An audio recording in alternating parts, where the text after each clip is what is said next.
4 నెలల్లో నేను అప్పు కట్టాల్సి వచ్చింది, మిత్తి అసలు కిస్తులు కట్టాల్సి వచ్చింది. నిన్న మొన్న మాట ఇచ్చిన 15 ఆగస్టు లోపల తప్పకుండా 2 లక్షల రూపాయల రైతు రుణమాఫీ చేసే బాధ్యత నాది.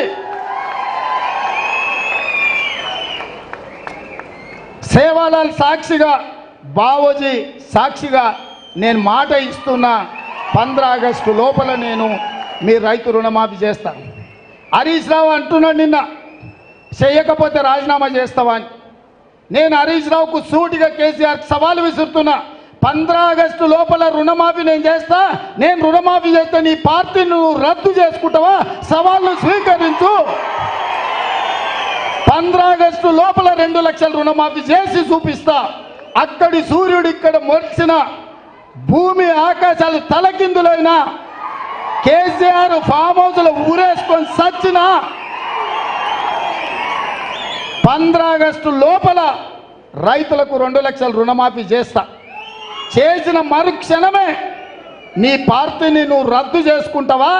నా సవాల్ను స్వీకరించు. హరీష్ రావు పోయి నీ మామని అడుగు, నేను మాట ఇస్తే ఎట్లుంటానో తెలుస్తుంది. నీ మామకు తెలుసు నీకంటే ఎక్కువ.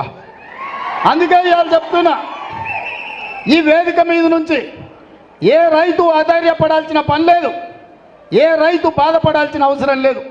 నేను బ్యాంకు వాళ్ళకు కూడా చెప్తున్నా, రైతులకు నోటీసులు ఇస్తున్నట్ట డిసిసిబి బ్యాంకు వాళ్ళు, ఎవరు మీరు అట్లాంటి అతిగా వ్యవహరించొద్దు.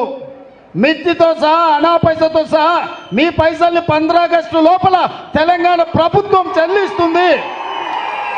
మీరు రైతులను ఎవరినైనా ఇబ్బంది పెట్టే కార్యక్రమం చేస్తే ఈ ప్రభుత్వం చూస్తూ ఊరుకోదని చెప్పి బ్యాంకు అధికారులకు, కోఆపరేటివ్ బ్యాంకు అధికారులకు కూడా నేను స్పష్టంగా విన్నవిస్తున్నా.